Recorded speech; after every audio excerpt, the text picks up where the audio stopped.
Hey guys, it's Maymay.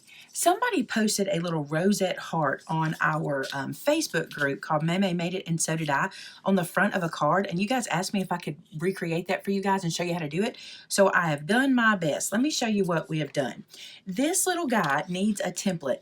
And I have made for you a template that can be found in the blog post that I'm going to link below, okay? And the template looks like this. You'll get a 1 1/4, a 1 1/2, and a 1 3/4 template. And you can make your hearts this way. So what you'll need to start with, I'm going to do the smallest one. You're going to need to print this template. It is a PDF, okay? When you go to our website, you'll see the little PDF in the blog post. Click on it. You can save it to your computer and then print it. And I'm going to give you a little tip. It's an important tip, okay? I print these on cardstock. The reason for that is if you go ahead and print this on cardstock, when you go to trace this, the cardstock gives you a little bit of thickness to put your pencil lead against, and that matters because if you do this on regular paper, just copy paper, when you go to trace it, sometimes that paper will give on you as you trace, and it just causes sometimes a little more heartache than, help. So this is cardstock, so it'll be nice and sturdy, and this is my template. All right, now as you can see, I'm going to need a strip that is 1 1/4 by 12. Now you have some options on this, okay? I am using some paper from the Romance collection. I love this polka dot. I want to try to make a black one to go with that red one I showed you. So if you're going to make several of these, go ahead and, this is so easy. Say I want to make 2 of these, okay? I would take this number and multiply it by 2, okay? So that'll be 2 1/2 by 12, and I would cut this at 2 1/2. I would score it all at one time and then cut it in half before I traced it. But since I'm just going to make one, I'm going to do the 1 1/4. I may have confused you, but if you give me a second, I'll bring you back around in just a second when we get to the scoreboard. All right, so I'm going to give myself a strip, 12 by 1 1/4. And then with my scoreboard, we're going to score it. Now, I have good news and bad news. The good news is this is adorable and you're going to enjoy this project.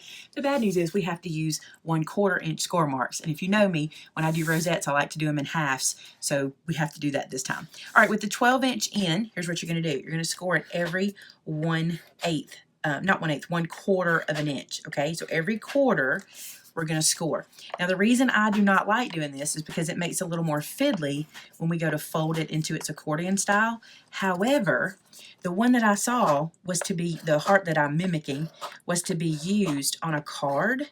And if we do this in 1/2 inch scores, it would be too thick for card mailing without a special envelope. So that's why I'm doing this in the 1/8 instead of the 1/2 that I normally do. Again, not 1/8, I keep saying that, in the 1/4 inch instead of the 1/2. Don't let me confuse you. 1/4 of an inch, and I'll show you in the end what that looks like on the back of this page. Now another thing, do you hear how when I get to the bottom, I'm clicking it all the way off the paper? There's a reason for that.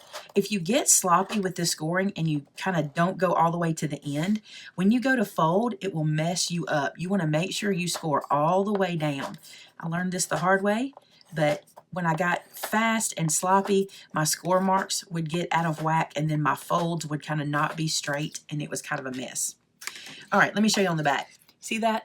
1/4 of an inch score marks all the way down, and we won't need this guy again. All right, this is not hard to do. It just takes a little time. We're going to take this 12-inch piece and fold it in half, just like this. And our score mark is going to line up just right to do that. Our 6-inch mark is going to let us fold it, okay? Now, when you use this template, it looks kind of like a fish, right? You want to take the end that goes down. This is the center of the heart. You want that on your fold. All right, so I am going to trace this. I'm going to use a white pen so you guys can see it. So because I use cardstock, I'm able to put that lead against that cardstock and put a little pressure, and that helps me to be able to trace better. If this were copy paper or printer paper, what would happen is that would give as I was putting that pressure on it, and I wouldn't get a clean trace. All right, so there is my traced mark, and it's time to cut this guy out. I'm going to cut it just inside that pen mark, that white pen. I don't want the white pen on the edge of the heart, for one thing, and for another, because I traced right to the outside of the cardstock, this is actually where I should be cutting it, is right on the edge where the cardstock actually laid. So just cut away your pen mark if that makes sense. Saves you some time in the end also. Okay, not too bad. A little whale will go in there. Now check this out. This is the front of my heart that I'm going to use, but I want to show you what this looks like. It kind of looks like a mustache, doesn't it? It's kind of funny.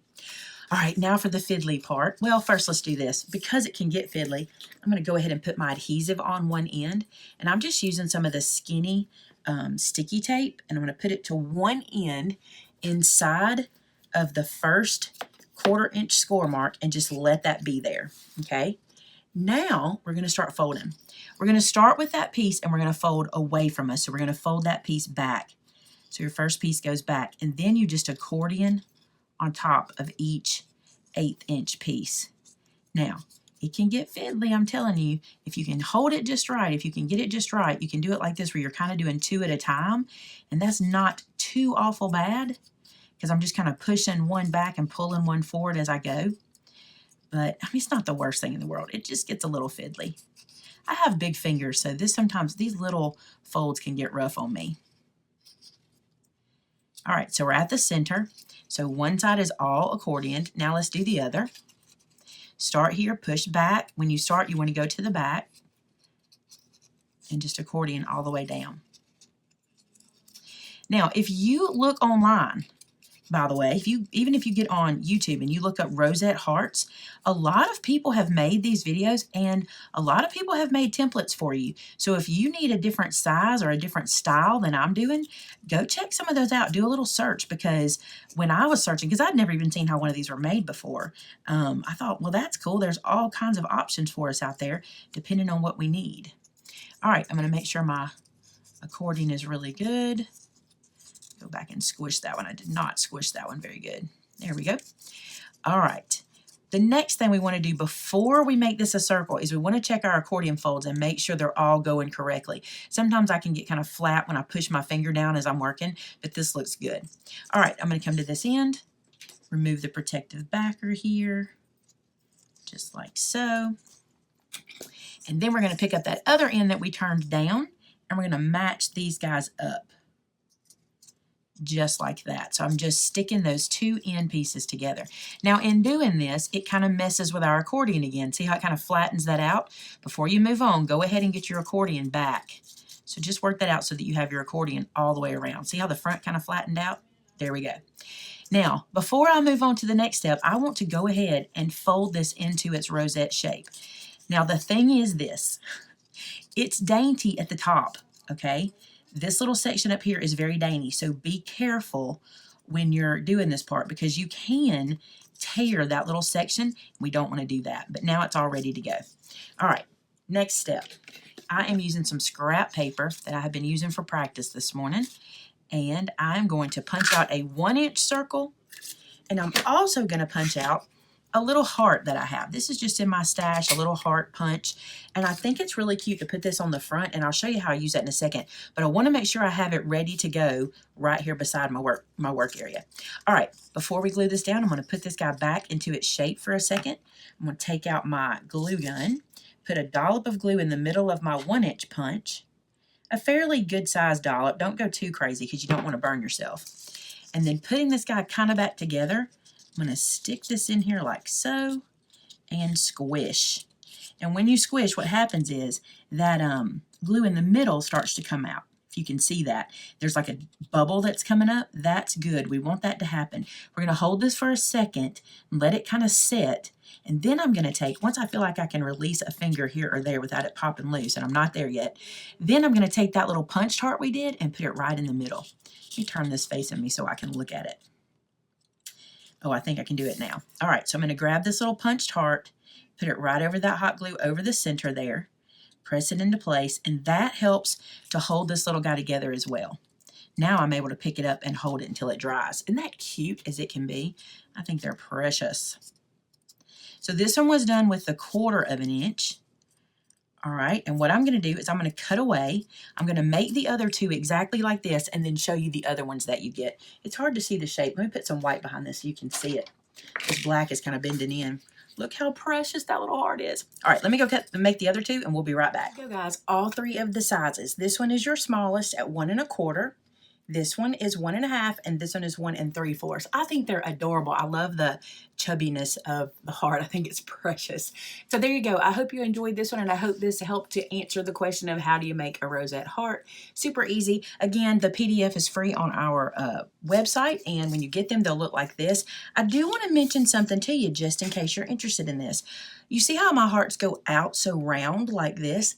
I kind of like that. I think it's cute. It looks like a chubby heart. But if you want to adjust that yourself, you do that in this little section right here, okay? So if you want to bring this in a little further, it'll make it a little more pointy. I just thought these were really cute and a little bit different. And since I was making a PDF, I thought I'd give you something a little different than just a pointy heart, but you can totally make that on your own if you'd like.